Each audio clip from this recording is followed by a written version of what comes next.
में हम लोग हाइट एंड डिस्टेंस का या फिर कह सकते हैं एप्लीकेशन ऑफ ट्रिग्नोमेट्री का एनसीईआरटी का फर्स्ट एक्सरसाइज सॉल्व करेंगे। इस चैप्टर में एक ही एक्सरसाइज है और इस एक्सरसाइज से बोर्ड में कम से कम एक क्वेश्चन आपको जरूर दिख जाएगा।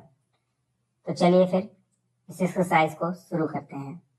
तो देखिए फर्स्ट क्वेश्चन है, a circus artist is climbing a 20 metre long rope which is tightly stretched and tied from the top of vertical pole to the ground. Find the height of the pole if the angle made by the rope with the ground is 30 degree. तो basically इसमें figure already बना के दिया हुआ है, हमें निकालना है हाइट पोल का। तो ये जो है वो पोल है, ठीक है। तो हाइट को हमें निकालना है, ठीक। तो इस हाइट को मैं h मान ले रहा हूं, ठीक है। अब आप सोचिए, इस ट्रायंगल में अगर मैं साइन 30 डिग्री की वैल्यू फाइंड करूं, साइन 30 डिग्री, ठीक है, साइन 30 डिग्री अगर मैं फाइंड करूं तो मुझे क्या मिलेगा। तो पहली बात हम लोग जानते हैं साइन जो होता है वो परपेंडिकुलर अपॉन हाइपोटेनियस के इक्वल होता है। और इस ट्रायंगल में कैसे पहचाने कौन परपेंडिकुलर है, कौन बेस है, कौन हाइपोटेनियस है। तो उसके लिए बहुत आसान तरीका है, जो भी एंगल के सामने होता है वो परपेंडिकुलर होता है, ठीक है। जो 90 के सामने होता है वो हमेशा हाइपोटेनियस होता है और जो बच जाए उसे बेस कहते हैं, ठीक है। एंगल के सामने वाला हमेशा परपेंडिकुलर, 90 के सामने वाला हमेशा हाइपोटेनियस और जो बच जाए उसे बेस कहते हैं। यही हमेशा तरीका याद रखिएगा। तो क्लियरली जो परपेंडिकुलर है वो h है, तो मैं p की जगह h रख दूंगा। हाइपोटेनियस 20 है तो नीचे 20 आ जाएगा। साइन 30 डिग्री की वैल्यू 1/2 होती है, आपको याद होगा। साइन 30 डिग्री की वैल्यू क्या होती है, 1/2। अब यहाँ से h की वैल्यू आ जाएगी, 20 को इस 1 में मल्टीप्लाई कर देंगे तो 20/2 हो जाएगा इक्वल टू h।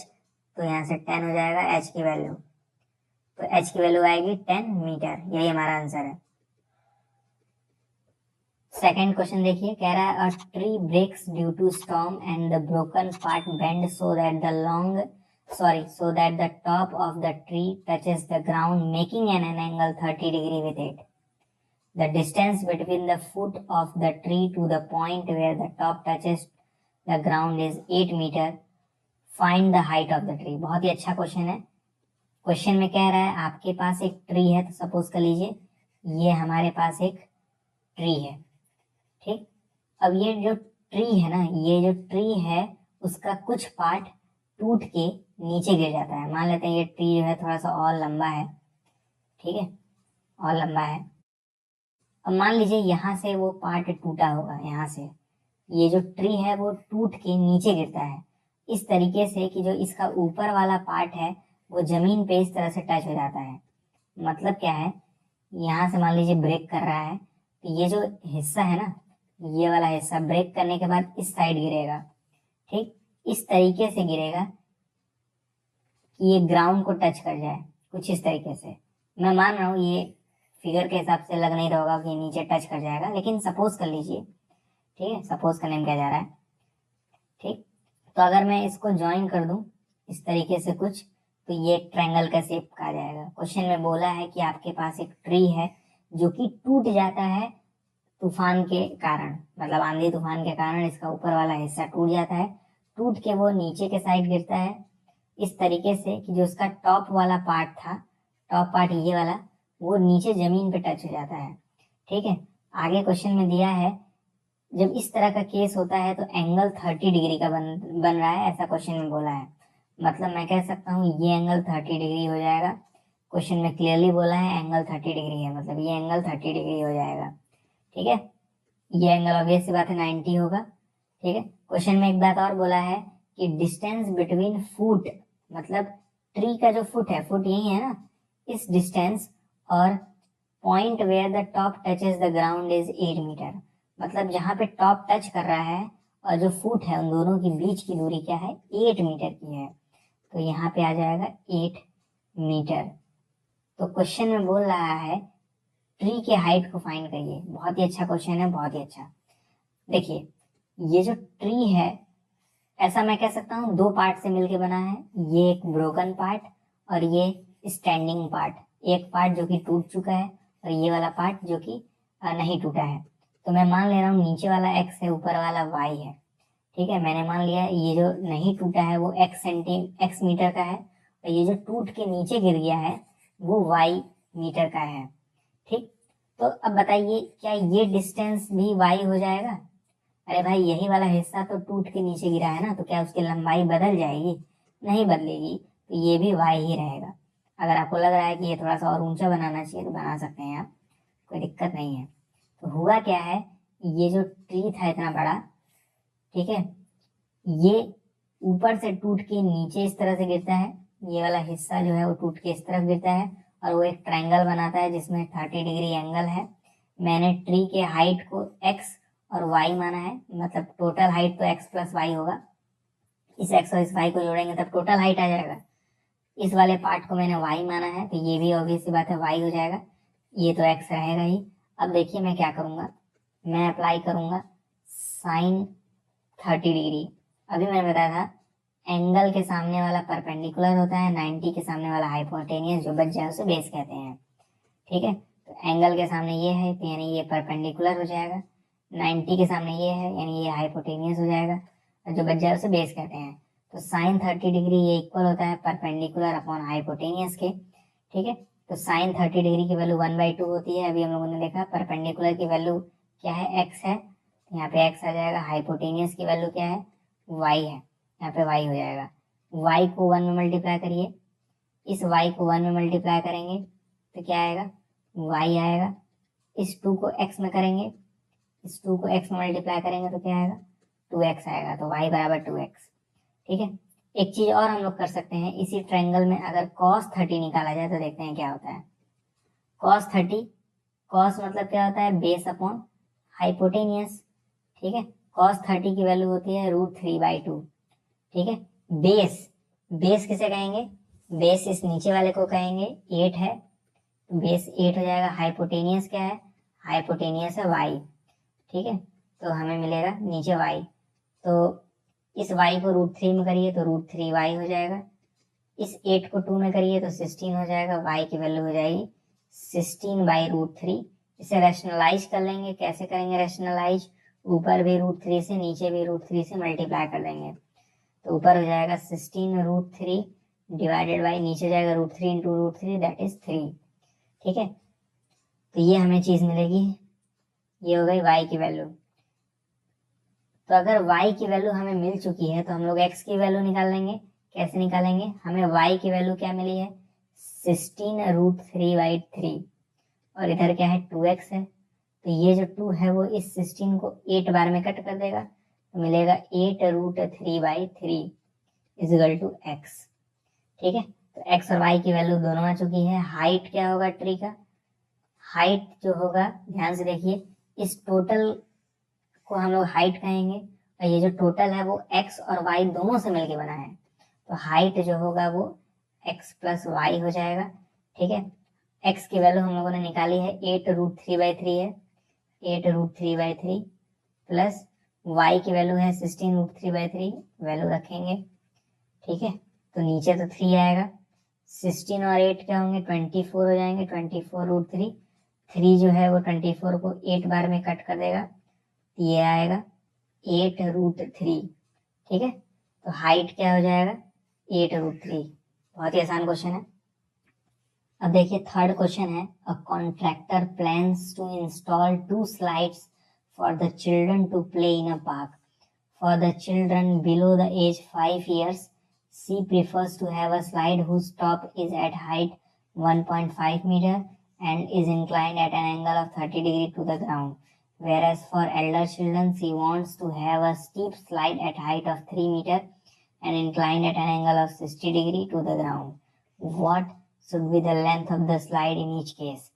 देखिए बहुत ही अच्छा क्वेश्चन है। क्वेश्चन में कह रहा है दो तरह के स्लाइड इंस्टॉल करने हैं। स्लाइड मतलब जिसपे बच्चे स्लिप करते हैं, स्लिप करके नीचे आते हैं, आपने देखा होगा। तो 2 स्लाइड हैं, एक स्लाइड कुछ इस तरह से है और एक स्लाइड कुछ इस तरह से है। ठीक है, ये जो है वो यंगर बच्चों के लिए है, जो छोटे बच्चे होते हैं उनको यंगर कहा जाता है। ये यंगर चिल्ड्रंस के लिए है और ये एल्डर चिल्ड्रंस के लिए है। क्वेश्चन में क्लियरली मेंशन है कि जिनकी उम्र 5 साल से छोटी है यानी जो यंगर है, उनका जो हाइट होगा वो 1.5 होगा। हाइट मतलब किसका हाइट? स्लाइड का हाइट। ठीक है, जैसे ये स्लाइड है ना, इसकी हाइट क्या होगी? ये होगी ना हाइट, ये हाइट होगी, इसका हाइट 1.5 होगी। ठीक है, तो ये जो है वो 1.5 का है, ऐसा क्वेश्चन में बोला है। और क्वेश्चन में दिया है इंक्लाइंड कितने पे है? 30 डिग्री पे है ग्राउंड से। ठीक है, इसका मतलब ये है, मान लीजिए इस तरह से ज्वाइन करें, ठीक है, तो ये एंगल 30 डिग्री का है, ऐसा क्वेश्चन में बोला है। ठीक, उसी प्रकार बड़े बच्चों के लिए एंगल 60 का है और हाइट 3 मीटर का है। ठीक है, तो मतलब सेम केस, ये जो हाइट है ये 3 का हो जाएगा और जो एंगल है वो 60 का हो जाएगा, ये एंगल 60 का। ठीक, तो दोनों ही केस में हमें स्लाइड के हाइट को नापना है, स्लाइड के लेंथ को नापना है। स्लाइड कौन सा है? ये ना, इसके मेजर को हमें मेजर करना है। ये कितने मीटर का है वो हमें मेजर करना है। ठीक है, बहुत इजी है। आप तो जानते हैं इस ट्रायंगल में एंगल के सामने वाला क्या होगा? परपेंडिकुलर कहलाएगा। ठीक है, ये 90 होगा, ऑब्वियस सी बात है। 90 के सामने वाला हाइपोटेनियस, जो गज्जा से बेस कहेंगे।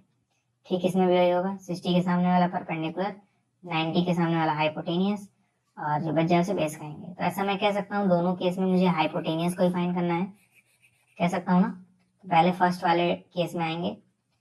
ठीक है, फर्स्ट वाले पार्ट में, मतलब इस वाले ट्रायंगल में हम लोग देखेंगे हाइपोटेनियस निकालना है। हाइपोटेनियस को हमें क्या करना है? फाइंड करना है। तो इजी है, हम लोग यूज करेंगे साइन 30 डिग्री। साइन क्या होता है? Perpendicular upon hypotenuse. Sine 30 degree value 1/2। ठीक है, परपेंडिकुलर की वैल्यू आप देख सकते हैं 1.5 है, मैं लिखूंगा 1.5। हाइपोटेनियस हमें आप देख सकते हैं नहीं पता है, तो h ही रहने देंगे। उसी को फाइंड भी करना है। ये h 1 में मल्टीप्लाई होगा तो h हो जाएगा, 2 जो 1.5 में मल्टीप्लाई होगा तो 3 हो जाएगा। ठीक है, 2 जो है वो 1.5 में मल्टीप्लाई होगा तो क्या जाएगा? 3 हो जाएगा। तो पहले वाले स्लाइड का जो लेंथ है वो आ चुका है 3 मीटर, तो पहले वाले का आंसर 3 हो जाएगा। ठीक है, दूसरे केस में देखिए, दूसरे केस में भी हम लोग साइन 60 अप्लाई करेंगे। इस वाले ट्रायंगल में क्या है? 60 डिग्री एंगल है ना, तो साइन 60 डिग्री लिखेंगे। साइन क्या होता है? Perpendicular upon hypotenuse. साइन 60 की वैल्यू होती है √3/2। परपेंडिकुलर की वैल्यू क्या है? क्लियरली दिख रहा है 3 है, तो हम लोग लिखेंगे 3। हाइपोटेनियस नहीं पता है, हाइपोटेनियस √3 मल्टीप्लाई होगा, ये हो जाएगा h√3 इक्वल टू 2 3 मल्टीप्लाई होगा 6 हो जाएगा। √3 को नीचे भेज देंगे तो h equal to 6 divided by √3। Rationalise करेंगे तो उसके लिए √3 से ऊपर नीचे मल्टीप्लाई करना पड़ेगा, ये क्या हो जाएगा? 6√3 डिवाइडेड बाई 3। 3 से ये 2 बार में कट जाएगा तो आएगा 2√3। ठीक है, तो पहले वाले का आंसर होगा 3 मीटर, दूसरे वाले का आंसर होगा 2√3 मीटर।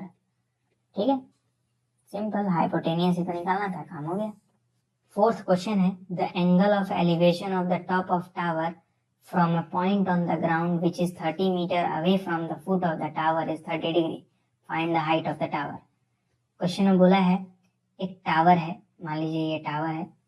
ठीक, इस टावर के टॉप को, मतलब ये टॉप होगा, ये टॉप है, इसको एक पॉइंट से देखा जा रहा है जो कि ग्राउंड पर है। तो मैं इस ग्राउंड के पॉइंट को इससे ज्वाइन कर दे रहा हूँ।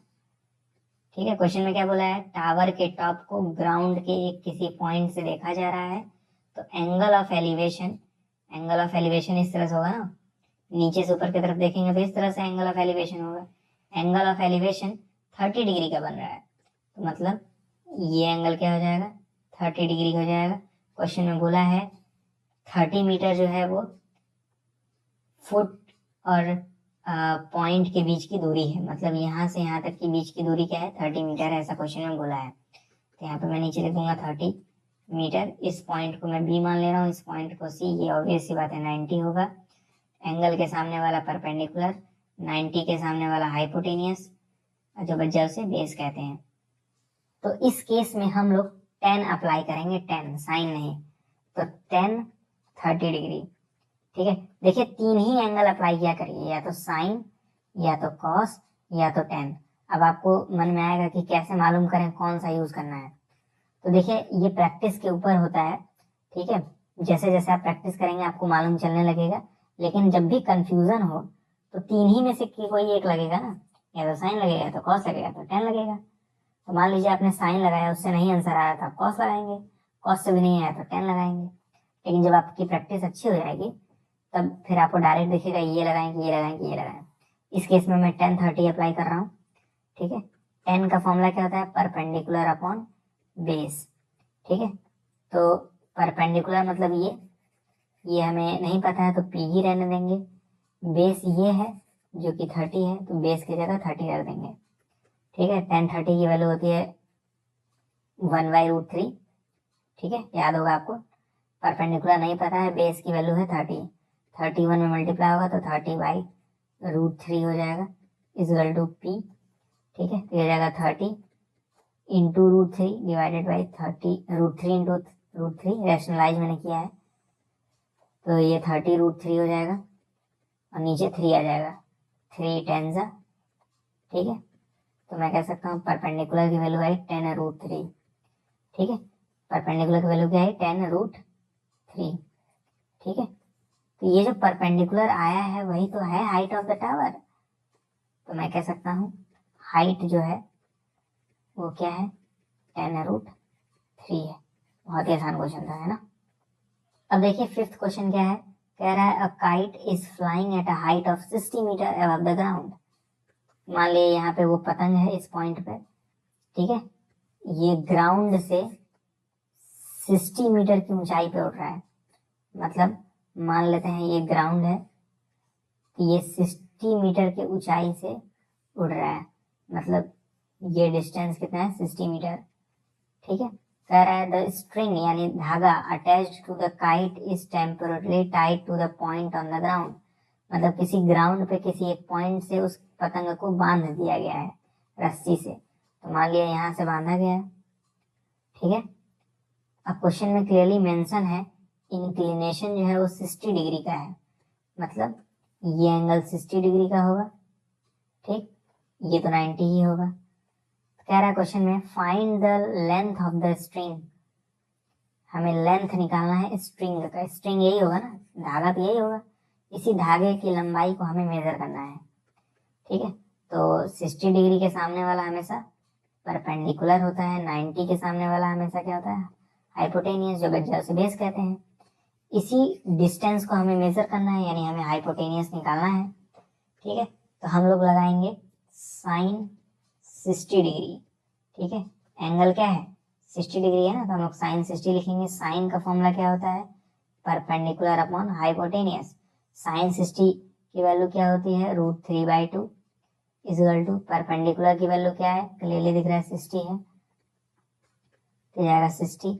हाइपोटेनियस की वैल्यू हमें नहीं पता है, निकालना वही है, तो नीचे हो जाएगा हाइपोटेनियस। तो h√3 मल्टीप्लाई होगा तो h√3 हो जाएगा इजल टू 260 मल्टीप्लाई होगा तो 120 हो जाएगा, तो √3 नीचे आ जाएगा। ठीक है, तो ये जाएगा 120 डिवाइडेड बाई √3। रैशनलाइज कर दीजिए, ऊपर भी √3 से नीचे भी √3 से, ये h की वैल्यू क्या आएगी 120 √3 डिवाइडेड बाई √3 इंटू √3, 3 हो जाएगा। 3 जो है वो 120 को 40 बार में कट कर देगा, तो h इजल टू आ जाएगा 40√3 मीटर। और हमें यही तो निकालना था, यही तो है लेंथ ऑफ द स्ट्रिंग। ठीक है, मैं लिखूंगा इज इक्वल टू लेंथ, ये हमारा आंसर है। अब देखिए 6th क्वेश्चन है, कह रहा है 1.5 metre tall boy is standing at some distance from 30 metre tall building. कह रहा है एक बिल्डिंग है, मान लीजिए ये बिल्डिंग है, ठीक है, जो कि ग्राउंड पे होगी, ऑब्वियस सी बात है, और इस ग्राउंड पर एक और बच्चा खड़ा है जिसकी लंबाई है 1.5। ठीक है, क्वेश्चन में क्या बोला है, 1.5 metre tall boy standing at some distance from 30 metre tall building. ठीक है, तो ये जो बिल्डिंग है वो 30 मीटर की है, जो लड़का है वो 1.5 मीटर का है। ठीक, आगे क्वेश्चन में बोला है the angle of elevation from his eyes to the top of the building increases from 30 degree to 60 degree as he walks towards the building. कह रहा है पहले मान लीजिए ये लड़का जो है वो इस पॉइंट ए पे खड़ा था, तो एंगल ऑफ एलिवेशन मतलब ये वाला एंगल इसके आईज से, आईज तो ऊपर ही होंगी ना, अगर यहाँ पे खड़ा है तो नीचे तो होंगी नहीं, ऊपर होंगी, तो यहाँ से बनाएंगे। ठीक है, अब उसके लिए इस चीज को इस तरह से कर दीजिए तो फिट हो जाएगा। ठीक है, तो एंगल ऑफ एलिवेशन जो है वो कितने का है, 30 डिग्री का है। ये इंक्रीज तब कर जाता है जब ये लड़का आगे बढ़ के पॉइंट बी पे पहुंच जाता है, मान लीजिए यहाँ तक पहुंच गया। ठीक है, तो इस तरह से जोड़ देंगे। अब जो है लड़का जो है वो यहाँ से यहाँ पहुंच चुका है, इतना डिस्टेंस ट्रेवल किया है, तो अब जो एंगल है वो 60 का बन गया है, ऐसा क्वेश्चन में गिवन है। ठीक है, तो यहाँ से यहाँ ज्वाइन कर देंगे, तो अब एंगल क्या है, 60 डिग्री का है। क्या आपको ये फिगर समझ में आ रहा है? फिगर ही बनाना रहता है ऐसे क्वेश्चंस में, फिगर बन गया तो काम हो जाएगा। क्वेश्चन बोला था 1.5 मीटर टॉल बॉय, तो मैंने यहाँ पे बना दिया। एक बिल्डिंग बोला था, मैंने वो भी बना दिया। कह रहा है इस बिल्डिंग से टॉप को देखता है, फिर कुछ आगे चल के फिर टॉप को देखता है, तो एंगल 30 से 60 हो जाता है, ये फिगर बनेगा। क्वेश्चन पूछा कितना दूरी वो चला, इतनी ही दूरी चला है ना। ठीक है, तो मैं इस वाले डिस्टेंस को x मान लूंगा, इस वाले डिस्टेंस को y। अब एक चीज नोटिस करिएगा, ये पूरा का पूरा 30 है, जिसमें से ये वाला हिस्सा 1.5 है, तो ये वाला हिस्सा क्या होगा, क्या आप मुझे बता सकते हैं? मैं तो बता सकता हूँ, ये वाला हिस्सा होगा 28.5 और नीचे वाला होगा 1.5। पूरा का पूरा 30 था, नीचे वाला हिस्सा अगर 1.5 है तो ऊपर वाला 28.5 होगा। अब आप इस x की वैल्यू को बड़े आराम से निकाल सकते हैं, देखिएगा कैसे। हाँ, एक बात बताइए, ये अगर x है, ये अगर x है तो ये भी x होगा। ठीक है, तो मैं यहाँ पे x लिख दूंगा, उसी तरह ये y हो जाएगा। आप इस बड़े वाले ट्रायंगल को देखिए, इस बड़े वाले ट्रायंगल को। ठीक है, मैं बाहर निकाल दे रहा हूँ उस बड़े वाले ट्रायंगल को, तो आसानी से दिखेगा। अब ध्यान से देखिए, मैंने इस बड़े वाले ट्रायंगल को यहाँ पे बाहर ड्रॉ किया है। ठीक है, ताकि आपको अच्छे से समझ में आए। ये एंगल कितना था, 30 था। ठीक, ये हाइट 28.5 है। ठीक है, अरे भाई इतनी हाइट है ना 28.5, वही तो मैंने लिखा है। मुझे बताइए ये डिस्टेंस कितनी होगी, ये x और y दोनों है, तो यानी x प्लस वाई होगा। क्या होगा, x प्लस वाई होगा।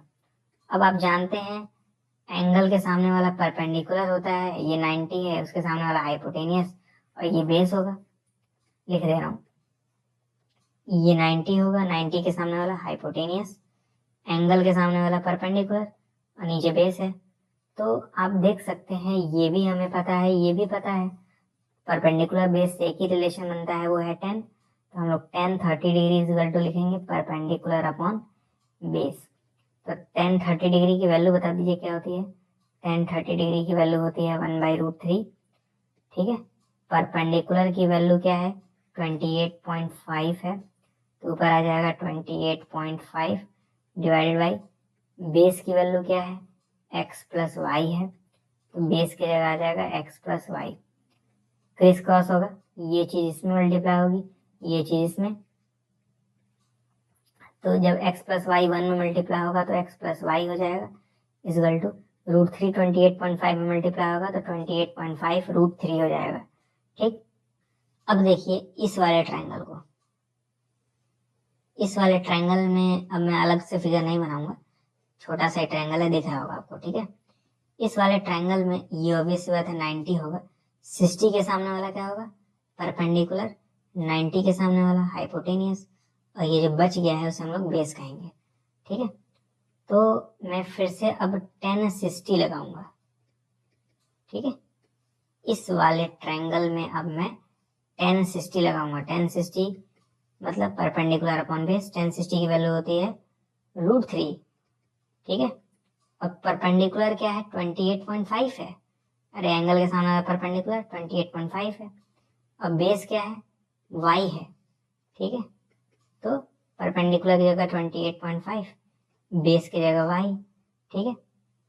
ये y √3 मल्टीप्लाई होगा तो क्या जाएगा, √3y इजल टू 28.5, ठीक। तो मैं कह सकता हूँ y की वैल्यू होगी 28.5 डिवाइडेड बाई √3। अरे भाई ये √3 डिवाइड में आ जाएगा, आ गया, रैशनलाइज कर देंगे तो ऊपर नीचे √3 से मल्टीप्लाई करिए, ठीक है। तो ये जाएगा y equal to 28.5 √3 divided by 3, 3 1 सा 3, 3 7 सा 3 5 सा, ठीक है। तो ये जाएगा y इजल टू 7.5 √3, तो ये 3 1 सा 3 9 सा 27.5, ठीक है। तो 9.5 √3 आएगा y का वैल्यू, ठीक है। कहने का मतलब क्या है, ये डिवाइड करके आप देख लीजिएगा 9.5 आएगा और साथ में √3 आएगा। तो y की वैल्यू आ गई, लेकिन हमें y नहीं निकालना था, हमें पूछा था डिस्टेंस कितना चला, तो ये डिस्टेंस चला था ना, यानी हमें x निकालना है। तो इस इक्वेशन की मदद से हम लोग x निकाल लेंगे, क्योंकि अब हमें y की वैल्यू मालूम चल चुकी है। तो हमें क्योंकि पता है x प्लस वाई जो है वो 28.5 √3 के इक्वल है, तो x प्लस वाई की वैल्यू क्या है, 9.5 √3, यहाँ जाएगा 9.5 √3 इजल टू 28.5 √3, ठीक है। तो हम लोग क्या करेंगे, इस वाले चीज को इधर भेजेंगे तो माइनस में चला आएगा, यहाँ से x की वैल्यू क्या आ जाएगी 28.5 √3 माइनस 9.5 √3, ये जाएगी x की वैल्यू, माइनस कर लीजिएगा 19 √3 आएगा, ठीक है, मीटर। तो ये हमारा फाइनल आंसर होगा।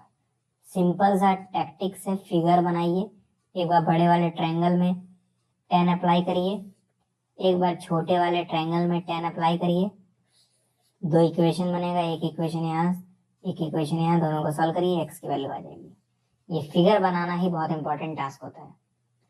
अब देखिए 7th क्वेश्चन क्या है, from a point on the ground the angle of elevation of the bottom and the top of a transmission tower fixed at top of 20 metre high building are 45 and 60 respectively, find the height of the tower.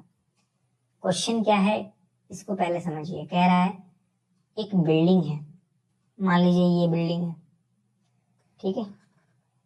ये इस तरह से एक building है जो कि ground से कितने ऊंचाई के ऊपर है, ग्राउंड से 20 मीटर ऊपर है, ऐसा क्वेश्चन में गिवन है, ठीक है।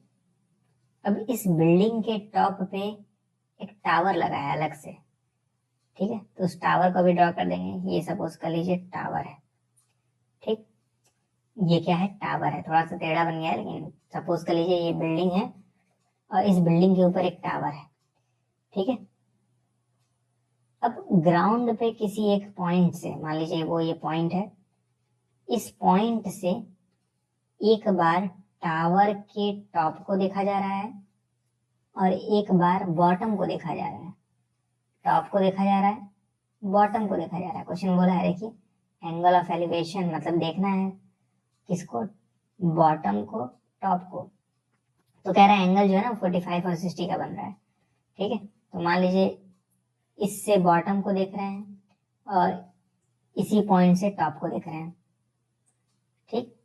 तो एक बार एंगल 45 का है और एक बार एंगल 60 का है। तो हमें टावर की हाइट को निकालना है। मैं इस वाले लेंथ को x सपोज कर लूं, यही ना टावर है, तो हमें बेसिकली x की वैल्यू निकालनी है, ठीक। अब बहुत ध्यान से देखिएगा, मैं आपको दिखा सकता हूँ दो ट्रायंगल हैं, क्लियरली दो ट्रायंगल हैं, रफ फिगर ड्रॉ कर रहा हूँ। एक में एंगल 45 है, आप इस वाले ट्रायंगल को देखिए, ठीक। मैं काम करूंगा नीचे वाले को y मान ले रहा हूँ, डिस्टेंस मुझे पता है ना, पॉइंट से बिल्डिंग के बीच में डिस्टेंस कितनी है, तो उसको मैंने y मान लिया, ठीक। तो मैंने इस वाले ट्रायंगल को देखा ध्यान से, तो मुझे मालूम चला नीचे वाला y है, यहाँ पे मैं y लिख सकता हूँ। बताइए ये डिस्टेंस कितनी है, यही ना है, अरे इस वाले ट्रायंगल की बात कर रहा था मैं। तो ये डिस्टेंस 20 है, तो यहाँ पे मैं लिख दूंगा 20, ठीक है, तो ये 90 होगा, ये परपेंडिकुलर हो जाएगा, ये बेस हो जाएगा। अभी आपको मैंने सिखाया था कैसे देखते हैं। अब एक बार इस वाले ट्रायंगल को देखिए, बड़े वाले ट्रायंगल को। एंगल तो ऑब्वियस सी बात है बड़ा वाला यानी 60 होगा, एंगल 60 होगा। नीचे वाला क्या होगा, y होगा। ये नीचे वाला तो बदला नहीं है, y ही रहेगा। हाइट बदल गई है, पहले 20 मीटर थी, अब ये पूरी की पूरी हाइट होगी ना इस वाले ट्रायंगल के लिए। बड़े वाले ट्रायंगल के लिए जो आप हाइट देख सकते हैं वो क्या है, ये पूरा है ना, तो पूरा क्या होगा 20 और x यानी 20 प्लस एक्स। तो ये जो हाइट है वो 20 प्लस एक्स है, ये 90 है, तो ये परपेंडिकुलर हो जाएगा और ये बेस हो जाएगा। दोनों में 10 10 अप्लाई करिए। पहले वाले ट्रायंगल में 10 45 अप्लाई करेंगे, इस वाले ट्रायंगल में 10 45। 10 क्या होता है, परपेंडिकुलर अपॉन बेस होता है। 10 45 की वैल्यू 1 होती है, परपेंडिकुलर की वैल्यू क्या है 20 है, और बेस की वैल्यू क्या है y है। ठीक है, तो परपेंडिकुलर की वैल्यू 20, बेस की वैल्यू y को 1 में करेंगे मल्टीप्लाई, तो y की वैल्यू आ जाएगी 20। बड़ा आसानी से y की वैल्यू निकल गई। लेकिन हमें निकालना हाइट है यानी x, तो आप इस ट्रायंगल में 10 अप्लाई करिए,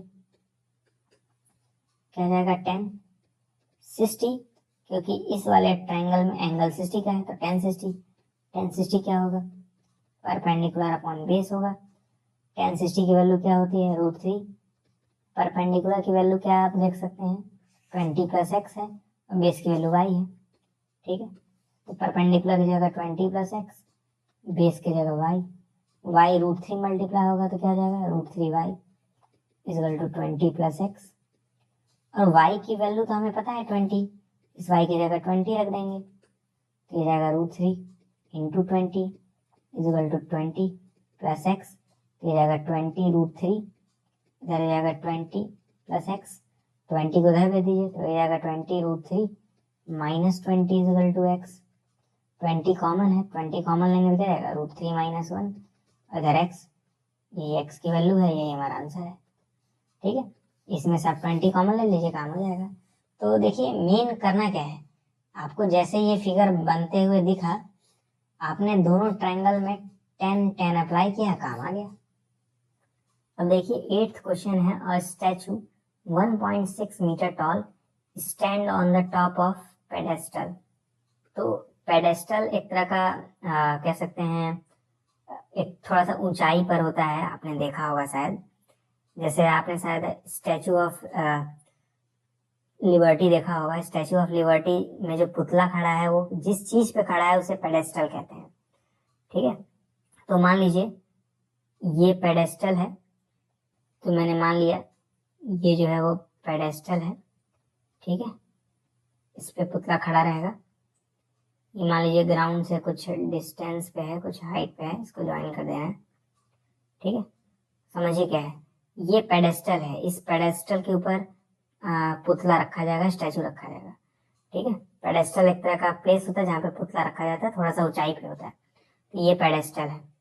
ठीक, और जो कि ग्राउंड से थोड़ा सा ऊपर ही होगा।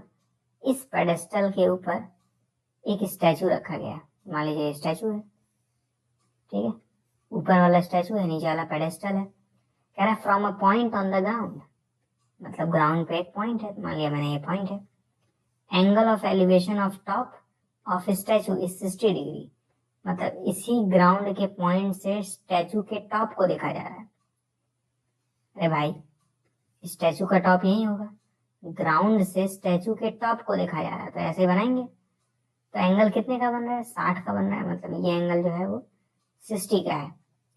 कह रहा है आगे from the same point angle of elevation of top of pedestal, मतलब इसी पॉइंट से इस बार पेडेस्टल के टॉप को देखा जा रहा है। क्वेश्चन बोला है सेम पॉइंट से एलिवेशन बनाना है टॉप ऑफ पेडेस्टल को। ठीक है, मतलब इसी पॉइंट से पेडेस्टल के टॉप को देखा जा रहा है। अरे भाई यही पेडेस्टल है ना, इसका टॉप यहाँ पे होगा, इसी पॉइंट से पेडेस्टल के टॉप को देखा जा रहा है, तो एंगल ऑफ एलिवेशन कितने का बन रहा है 45 का बन रहा है। तो ये एंगल यानी 45 का होगा। कह रहा find the height of the pedestal. ठीक है, तो पेडेस्टल की हाइट मतलब ये हुई। ठीक है, ये हमें निकालना है, तो इसको मैं मान ले रहा हूँ x। ठीक है, ये स्टैचू है, क्वेश्चन में स्टैचू में की हाइट दी है 1.6, यहाँ पे लिख देंगे 1.6, नीचे वाले को y मान लेंगे। अब फिर से वही काम करेंगे। क्लियरली आपको देखिए दो ट्रायंगल दिख रहा होगा, एक ये वाला ट्रायंगल और एक ये वाला ट्रायंगल। दोनों ट्रायंगल को मैं अलग बना ले रहा हूँ। देखिए मैंने इस बड़े वाले ट्रायंगल को अलग बना लिया है, ये रहा। छोटे वाले को अलग नहीं बनाऊंगा, इसको अलग नहीं बनाऊंगा। ठीक है, तो एंगल बड़े वाले के लिए तो 60 का है। एंगल क्या है? 60 का है। ठीक, ये पूरी की पूरी डिस्टेंस होगी ना बड़े वाले ट्रायंगल के लिए, तो डिस्टेंस क्या रहेगी 1.6 और x, यानी x प्लस 1.6। अब बेस क्या है? बेस है y का। ठीक है, यही बेस है ना, बेस क्या है? y है। ठीक, तो मैं tan 60 अप्लाई करूंगा। tan 60 यानी परपेंडिकुलर अपॉन बेस। tan 60 का वैल्यू √3 होती है। परपेंडिकुलर देख सकते हैं, ये परपेंडिकुलर होगा x प्लस 1.6, परपेंडिकुलर ये लिखेंगे x plus 1.6 divided by base की जगह लिखेंगे ये नीचे वाला यानी y। ठीक है, यहाँ जाएगा y √3 मल्टीप्लाई होगा तो √3y इक्वल टू हमें मिलेगा x प्लस 1.6। हमें हाइट निकालना है पेडेस्टल का, यानी x की वैल्यू को फाइंड करना है। ठीक, तो आप देख सकते हैं इस वाले ट्रायंगल में ये परपेंडिकुलर होगा, ये बेस होगा, क्योंकि एंगल के सामने वाला परपेंडिकुलर और नीचे वाले को बेस कहते हैं। फिर तो ये बेस होगा और ये परपेंडिकुलर होगा। ठीक है, एंगल कितने का होगा? 45 का ना, इस वाले ट्रायंगल की बात कर रहा हूँ। इस वाले ट्रायंगल में अब हम लोग tan 45 अप्लाई करेंगे। क्या अप्लाई करेंगे? tan 45 perpendicular upon base. tan 45 की वैल्यू 1 होती है, परपेंडिकुलर की वैल्यू क्या है? x है, बेस की वैल्यू क्या है? y है। तो ये हो जाएगा x बाई वाई। y को 1 मल्टीप्लाई करेंगे तो y बराबर क्या हो जाएगा? x। तो y इक्वल टू x है, मतलब इस y की जगह मैं x लिख सकता हूँ। इस y की जगह मैं x लिखूंगा तो √3x हो जाएगा equal to x plus 1.6। x, इस x को इस साइड लेके आ जाइए, √3x minus x equal to 1.6। तो क्लियरली x कॉमन है, x कॉमन लेंगे तो √3 माइनस 1 इक्वल टू 1.6 मिलेगा। तो √3 माइनस 1 को नीचे भेज देंगे तो ये रहेगा x equal to 1.6 divided by √3 minus 1। अब या तो आप यहीं पे आंसर लिख के छोड़ दीजिए या तो रैशनलाइज कर लीजिए, यानी √3 प्लस 1 से ऊपर नीचे मल्टीप्लाई। ठीक है, ये रहेगा x इक्वल टू 1.6 मल्टीप्लाई होगा तो 1.6 ब्रैकेट में √3 प्लस 1। हम नीचे देखिए इसको मल्टीप्लाई कर लीजिएगा, आपका आंसर आएगा 3 माइनस 1। ठीक है, ये रहेगा 1.6 √3 प्लस 1। ठीक है, डिवाइडेड बाई 2 से ये 0.8 बार में कट जाएगा तो x की वैल्यू आएगी 0.8 ब्रैकेट में √3 प्लस 1। यही हमारा आंसर है। आप चाहें तो यहीं पे लिख के छोड़ सकते हैं। ठीक है, मतलब ये रैशनलाइज चाहे तो आप नहीं भी कर सकते हैं, लेकिन करेंगे तो ठीक रहेगा। तो ये हमारा आंसर है। फिर से वही काम मैंने किया है, फिगर बनाया है और दोनों ट्रायंगल में tan अप्लाई हो गया है, काम हो गया। अब देखिए 9th क्वेश्चन है, the angle of elevation of the top of building from the foot of the tower. कह रहा है एक बिल्डिंग है और एक टावर है। तो मान लीजिए ये टावर है, मान लीजिए ये ग्राउंड है, उस ग्राउंड पे टावर खड़ा है। ठीक है, ये मैंने मान लिया टावर है।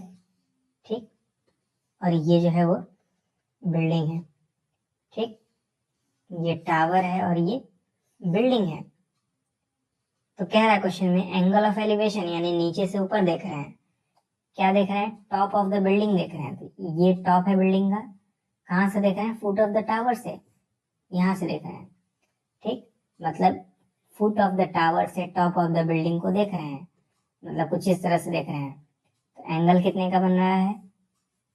30 का बन रहा है, मतलब ये एंगल। 30 होगा।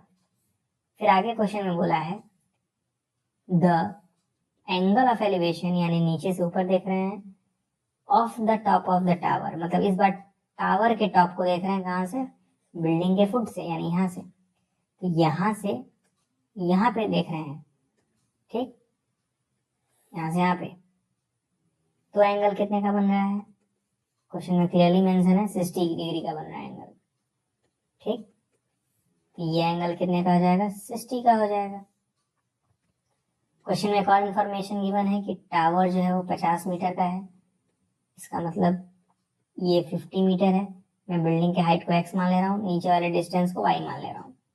ये 50 है, ये x है, नीचे वाला y है, ठीक। दो ट्रायंगल आपको दिख रहे होंगे, ये वाला ट्रायंगल और ये वाला ट्रायंगल। अब मैं अलग नहीं बनाऊंगा, तो मैं पहले वाले ट्रायंगल में tan 60 लगा रहा हूँ।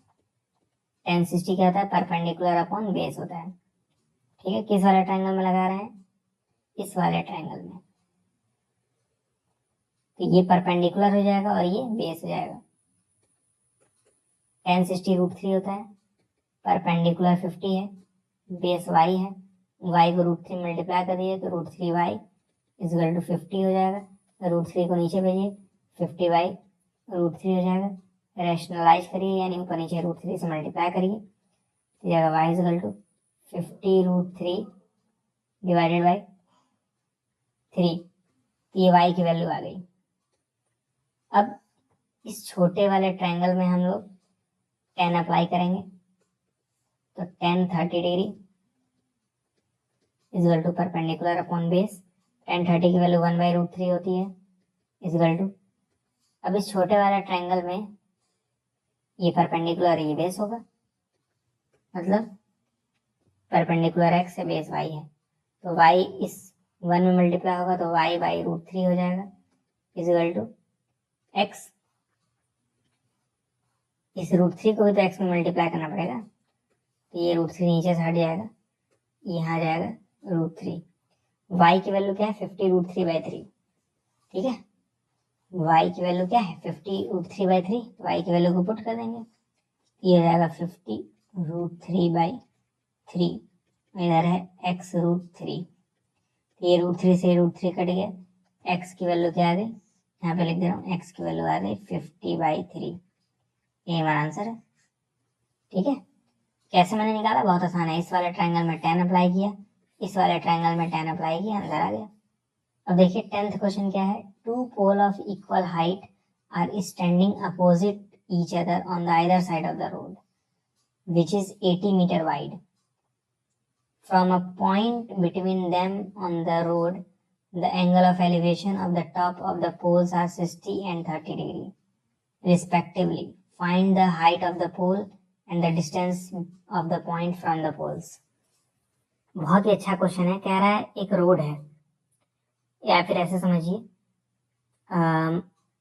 मान लीजिए ये पोल है, एक पोल, और ये रहा दूसरा पोल, दोनों की हाइट बराबर है, ऐसा क्वेश्चन में बोला है, और ये इन दोनों के बीच में रोड है, ठीक।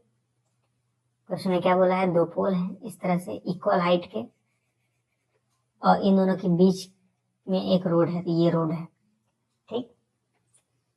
इस रोड पर एक पॉइंट है, मान लीजिए यहाँ पे कोई एक पॉइंट है, इस पॉइंट से पोल के टॉप को देखा जा रहा है, दोनों पोल के टॉप को, इस पॉइंट से पोल के टॉप्स को देखा जा रहा है। तो कुछ इस तरह से एंगल्स बनेंगे, यहाँ पे एक एंगल, यहाँ पे एक एंगल, ठीक। क्वेश्चन बोला है एंगल जो है वो 60 और 30 का है। ऑब्वियस सी बात है, ये वाला एंगल 60 का होगा, ये वाला 30 का होगा। क्वेश्चन में बोला है जो रोड है ना, रोड वो 80 मीटर वाइड है, ये पूरा का पूरा क्या है, 80 मीटर का है, ठीक है। तो मैं अगर इस लेंथ को x मानूं तो बगल वाला 80 माइनस x हो जाएगा। आप ही सोचिए, ये पूरा का पूरा क्या है, 80 है, तो अगर ये वाला हिस्सा x होगा, बगल वाला हिस्सा 80 माइनस x होगा। इस लेंथ को मैं y मान ले रहा हूँ, ठीक है। तो ये भी y हो जाएगा क्योंकि पोल बराबर है। अब दोनों ट्रायंगल में tan tan लगा देंगे, सब कुछ निकल आएगा, एक्स और वाई दोनों की वैल्यू आ जाएगी। तो tan 60 में अप्लाई करूंगा, tan 60 मतलब इस वाले ट्रायंगल में, ठीक है। tan 60 क्या होता है, परपेंडिकुलर अपॉन बेस। tan 60 की वैल्यू √3,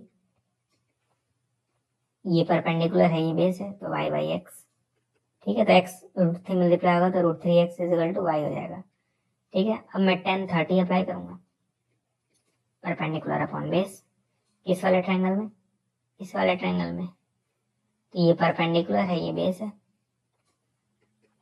tan 30 की वैल्यू 1/√3, परपेंडिकुलर की वैल्यू है y, बेस की वैल्यू है 80 माइनस एक्स, ठीक। 80 माइनस एक्स जब 1 में मल्टीप्लाई होगा तो 80 माइनस एक्स रहेगा, √3y मल्टीप्लाई होगा तो √3y हो जाएगा। अब देखिए y की वैल्यू हमें पता है √3x, ठीक।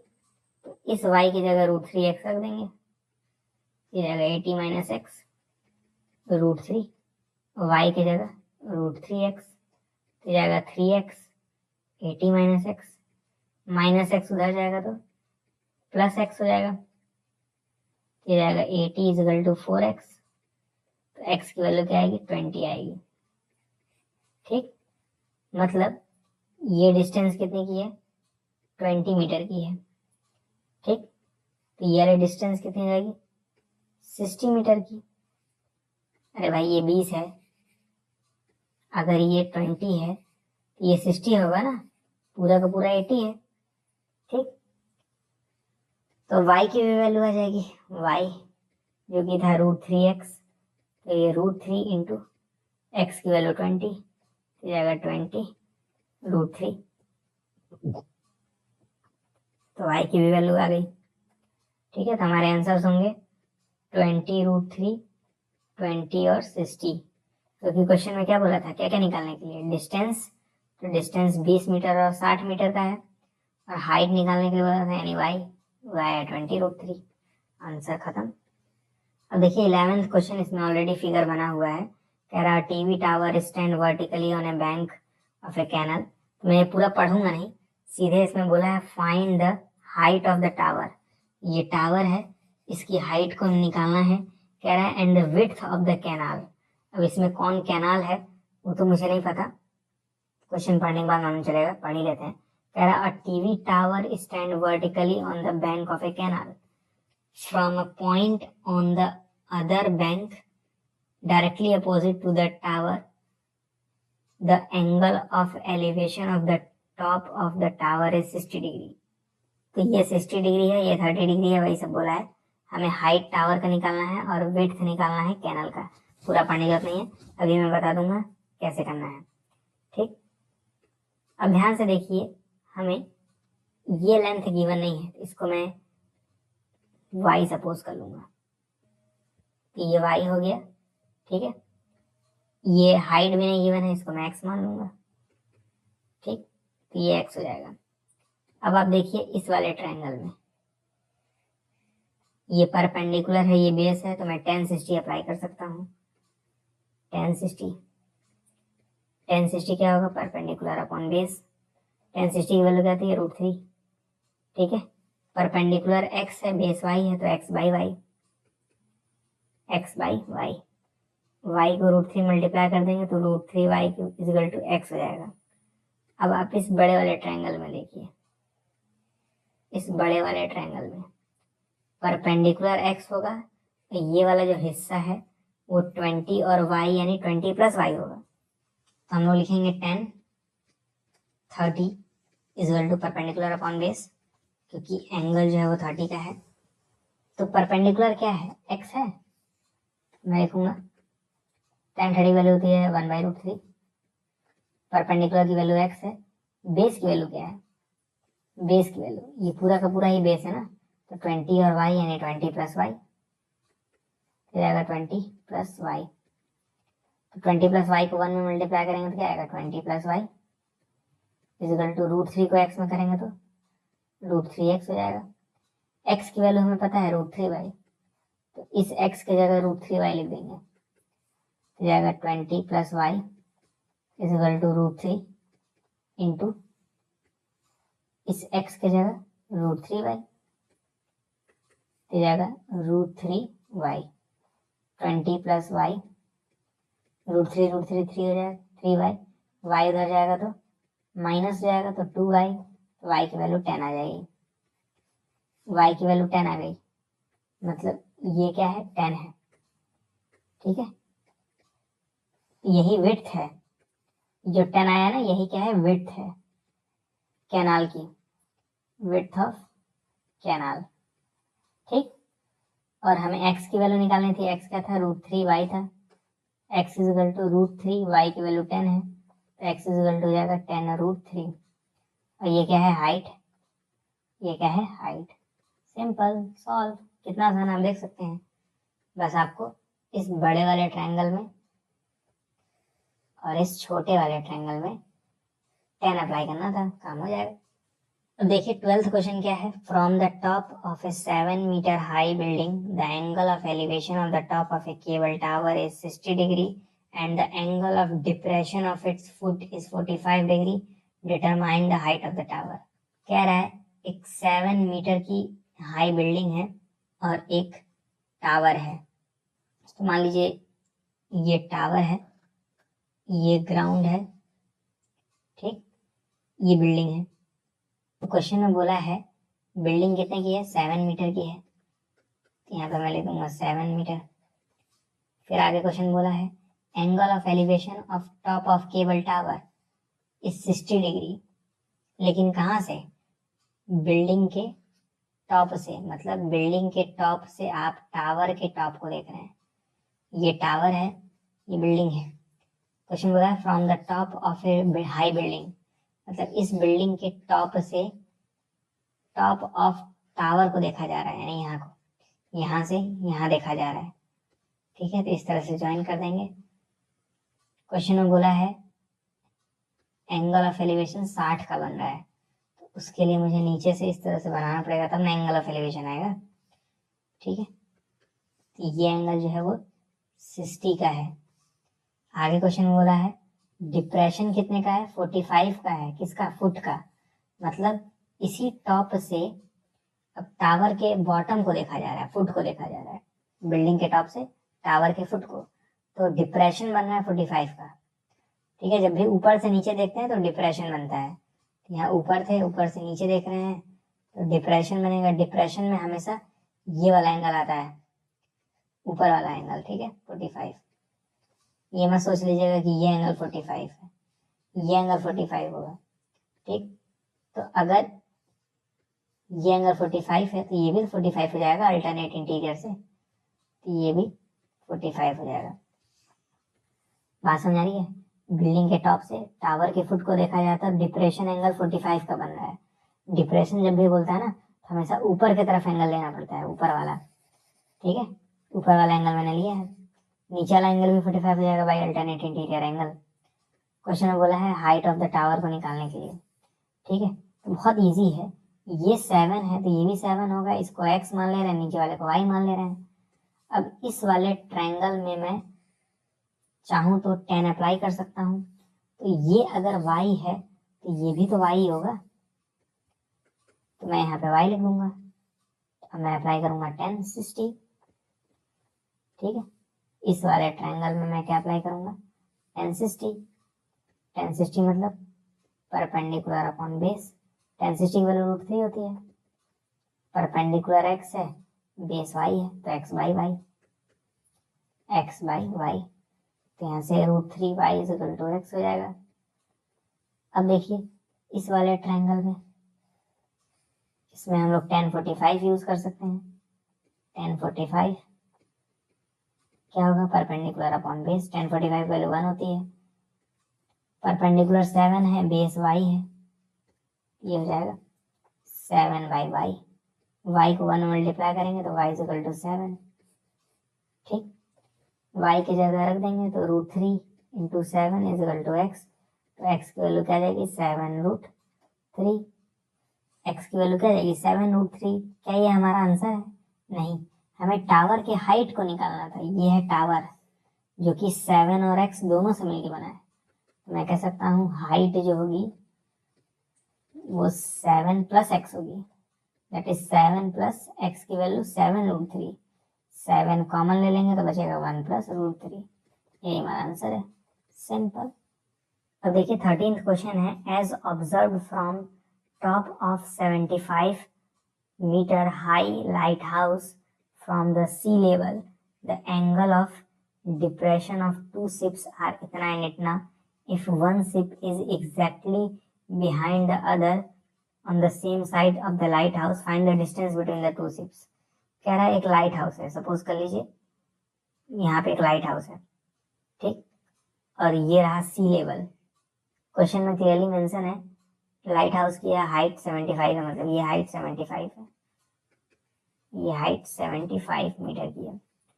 अब इस लाइट हाउस से दो शिप को देखा जा रहा है, एक शिप यहाँ पे है, एक शिप यहाँ पे है।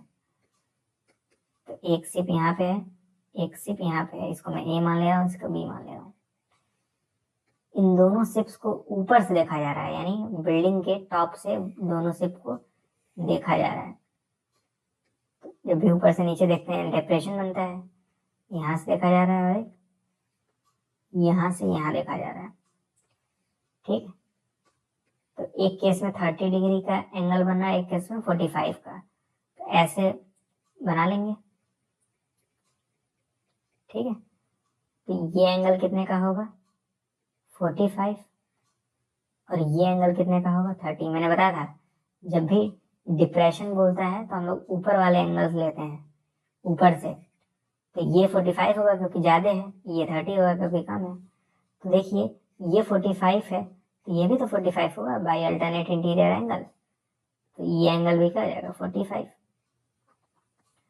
और देखिए ये 30 है तो ये भी 30 हो जाएगा अल्टरनेट इंटीरियर से, ये भी 30। क्वेश्चन में क्या बोला है, डिस्टेंस बिटवीन शिप, ये शिप है ये शिप है, इन दोनों के बीच की दूरी यानी ये निकालना है हमें, ठीक है। इसको x मान ले रहा हूँ, इसको y मान ले रहा हूँ, ठीक। अब इस बड़े वाले ट्रायंगल में देखिए, इस वाले ट्रायंगल में मैं 10 अप्लाई कर सकता हूँ, 10 45, तो 10 45 यानी परपेंडिकुलर अपॉन बेस, 10 45 की वैल्यू 1, परपेंडिकुलर 75 है, बेस y है, तो क्या आ जाएगा 75 बाई y, y 1 में मल्टीप्लाई होगा तो y इक्वल टू 75 आ जाएगा, ठीक है। मतलब ये नीचे वाले डिस्टेंस भी 75 हो गई, ठीक है, ये डिस्टेंस भी 75 हो गई। अब इस बड़े वाले ट्रायंगल में देखिए, इस वाले ट्रायंगल में, इसमें मैं tan 30 अप्लाई कर सकता हूँ। tan 30 किसके इक्वल होगा, परपेंडिकुलर अपॉन बेस के। tan 30 की वैल्यू क्या आती है 1/√3। अब परपेंडिकुलर तो आसान है, 75 डिवाइडेड बाई बेस क्या होगा, बेस ये पूरा का पूरा जिसमें x भी है y भी है, यानी x plus y, x plus y, x plus y 1 में मल्टीप्लाई होगा तो x plus y equal to √3, 75 multiply होगा तो 75√3। y की वैल्यू क्या है 75, तो x प्लस 75 इक्वल टू 75√3। 75 को उधर दे दीजिए तो x equal to 75√3 minus 75 common है, तो ये आएगा √3 माइनस 1। यही हमारा आंसर है, क्योंकि हमें x की ही वैल्यू निकालनी थी, अब वो निकल चुकी है, सिंपल। अब देखिए क्वेश्चन नंबर 14 कह रहा है 1.2 metre tall girl spots a balloon moving with the wind in horizontal line. मतलब ये बलून जो है वो इस तरह से यहाँ से मूव करके यहाँ चला गया, एंगल सब दिया है फिगर में बना के, कुछ ज़्यादा करना भी नहीं है। ये भी दिया है कि कितने हाइट पे ऊपर उठ रहा है, ठीक है। और गर्ल की हाइट क्या है 1.2 है, तो हमें बस इस वाले हाइट से मतलब होना चाहिए, यहाँ तक के दिया पूरा है, ठीक है। तो ये हाइट जब 1.2 है, ये नीचे वाली ये हाइट 1.2 है, तो बताइए ये हाइट कितने की होगी। ये हाइट अब हो जाएगी 88.2 में 1.2 माइनस कर देंगे तो ये हो जाएगा 87। अरे भाई ये पूरा का पूरा 88.2 है, लेकिन गर्ल की हाइट क्या है 1.2। तो अगर मुझे सिर्फ ये डिस्टेंस चाहिए तो उसके लिए इसमें से 1.2 घटाना पड़ेगा, तो 87 आएगा। हमें फाइंड करना है डिस्टेंस ट्रेवल्ड बाय बलून, ठीक है। तो डिस्टेंस तो यही होगा ना, ये इतना डिस्टेंस ट्रेवल किया, तो इस डिस्टेंस को अगर मैं y मान लूँ तो नीचे वाला भी y हो जाएगा। ठीक है, अब आप देखिए इस वाले ट्रायंगल को, इसमें नीचे वाला अगर x मान लो, ये ऊपर वाला तो 87 ही रहेगा। ठीक है, ये 87 रहेगा, ये 87 है। इस वाले ट्रायंगल में आप 10 अप्लाई करिए। क्या अप्लाई करिए? 10 10 60 डिग्री, ऑब्वियस सी बात है, एंगल 60 डिग्री है। 10 60 डिग्री यानी परपेंडिकुलर अपॉन बेस। 10 60 की वैल्यू √3 होती है। परपेंडिकुलर क्या है? 87, बेस क्या है? x। ये हो जाएगा 87/x। x को √3 मल्टीप्लाई करेंगे, √3x हो जाएगा इक्वल टू 87। √3 को नीचे ला दीजिए तो ये जाएगा 87/√3। तो x इक्वल टू 87/√3 रैशनलाइज करिए, ये जाएगा x equal to 87√3 divided by 3।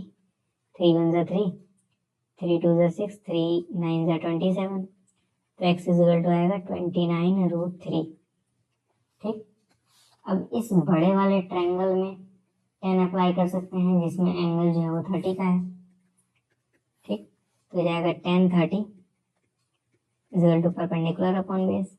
10 30 की वैल्यू क्या थी? 1/√3। परपेंडिकुलर की वैल्यू क्या है? 87। परपेंडिकुलर की जगह 87 डिवाइडेड बाई बेस, मतलब ये पूरा का पूरा है, इसमें y भी है x भी है, तो x प्लस वाई हो जाएगा। x प्लस वाई 1 में मल्टीप्लाई होगा तो x प्लस वाई, 87 में √3 मल्टीप्लाई होगा तो 87√3। अब हमें x की वैल्यू पता है तो इस x की जगह वैल्यू रख देंगे। x की वैल्यू क्या है? 29√3 प्लस y इक्वल टू 87√3। तो y इक्वल टू क्या आ जाएगा? 87√3 माइनस 29√3। तो माइनस करेंगे तो कितना आएगा? 58√3 मीटर। यही हमारा आंसर होगा। ठीक है, बहुत ही सिंपल है। ये y मान लिया, ये भी y, ये x मान लिया, दोनों ट्रायंगल में 10 लगा दिया, y की वैल्यू आ गई। अब आज का आखिरी क्वेश्चन है, question number 15। A straight highway leads to the foot of tower. A man standing at the top of the tower observes a car at an angle of depression of 30 degree, which is approaching to the foot of the tower with a uniform speed. 6 seconds later, the angle of depression of the car is found to be 60 degree. Find the time taken by the car to reach the foot of the tower from this point. इसको एक बार और पढ़िएगा, उसके बाद मैं जो समझाने जा रहा हूँ उसे समझिएगा। कह रहा है क्वेश्चन में एक टावर है, ठीक है, ग्राउंड से कुछ ऊंचाई पे होगा, ऑब्वियस सी बात है। ये क्या है? टावर है। इस टावर के टॉप पर एक मैन बैठा है और वो एक कार को ऑब्जर्व कर रहा है जो उसकी ओर चली आ रही है। तो पहले कार मान लीजिए यहाँ पे थी, कुछ देर बाद यहाँ पे आ जाएगी। ठीक है, तो एक बार एंगल ऑफ एलिवेशन कुछ और बन रहा है, एक बार एंगल ऑफ एलिवेशन डिप्रेशन कुछ और बन रहा है। ठीक है, एक बार 30 डिग्री का बन रहा है और एक बार 60 डिग्री का। तो ऑब्वियस सी बात है, मैं यहाँ पे ऐसे ऊपर से हॉरिजॉन्टल एक बना दूंगा, ये 60 डिग्री होगा और ये 30 डिग्री होगा। तो ये अगर 60 डिग्री है तो ये भी 60 डिग्री होगा, ये भी क्या होगा? 60 डिग्री, और ये हो जाएगा 30 डिग्री। ठीक, क्वेश्चन में बस इतना गिवन है कि ये जो कार ए से बी तक पहुंची है ये 6 सेकंड में पहुंची है। ठीक है, तो मैं स्पीड को, कार की स्पीड को मैं क्या मान लूंगा? x मान लूंगा, x मीटर पर सेकंड। मतलब एक सेकंड में x मीटर चलती है। ठीक है, तो 6 सेकंड में कितना चलेगी? x मीटर पर सेकंड, मतलब एक सेकंड में x मीटर, तो 6 सेकंड चली है कार, तो कितना चलेगी? 6x metre. तो मैं कह सकता हूँ यहाँ से यहाँ तक जाने में उसे 6x डिस्टेंस ट्रेवल करना पड़ा, 6x। अब क्वेश्चन में ये पूछा है इस B से इस पॉइंट तक पहुंचने में कितना टाइम लगेगा। ठीक है, तो निकाल लेंगे, उसमें कौन सी बड़ी बात है। इसको y मान ले रहे हैं और इसको z मान ले रहे हैं। ठीक है, अब इस वाले ट्रायंगल में आप अप्लाई करिए tan 60। ठीक है, tan 60 क्या होता है? परपेंडिकुलर अपॉन बेस होता है। tan 60 की वैल्यू √3, परपेंडिकुलर y है और बेस z है, देख सकते हैं परपेंडिकुलर वाई बेस जेड। ठीक, तो यहाँ से Z√3 इक्वल टू क्या आ जाएगा वाई। फिर अप्लाई करिए tan 30 कौन से ट्रायंगल में, इस वाले ट्रायंगल में। ठीक, तो tan 30 मतलब 1/√3, परपेंडिकुलर वाई है, परपेंडिकुलर क्या है वाई है, बेस ये पूरा का पूरा होगा यानी 6x प्लस जेड। ठीक, ये जाएगा 6x plus Z, 6x plus Z 1 में मल्टीप्लाई होगा तो 6x प्लस जेड आ जाएगा, √3y मल्टीप्लाई होगा तो √3y आ जाएगा। अब y की वैल्यू मुझे पता है Z√3, तो ये जाएगा 6x plus Z equal to √3 Z, ये जाएगा 6x plus Z equal to 3z, Z उधर जाएगा और माइनस हो जाएगा तो 6x इजल टू क्या जाएगा 2z या z इजल टू 3x। ठीक है, मतलब मुझे ये मालूम चल गया यहाँ से यहाँ तक जाएगा तो 3x डिस्टेंस ट्रेवल करेगा। निकालना टाइम है, टाइम का फॉर्मूला डिस्टेंस बाय स्पीड है ना, डिस्टेंस बाय स्पीड। डिस्टेंस कितना ट्रेवल किया है, यहाँ से यहाँ तक जाते वक्त डिस्टेंस 3x ट्रेवल किया है। ठीक, ऊपर 3x डिवाइडेड बाय स्पीड मैंने सपोज किया था x है। ठीक, तो नीचे आ जाएगा x, तो ये x कैंसिल हो गया, टाइम आया 3 सेकेंड। ठीक है, आपको मैं समझा रहा हूँ हुआ क्या है। फिर से क्वेश्चन बोला था एक टावर है, इस टावर से एक आदमी एक कार को ऑब्जर्व कर रहा है जो उसकी ओर चली आ रही है। तो कार को जब वो देखता है ऊपर से नीचे तो 30 डिग्री का एंगल बनता है।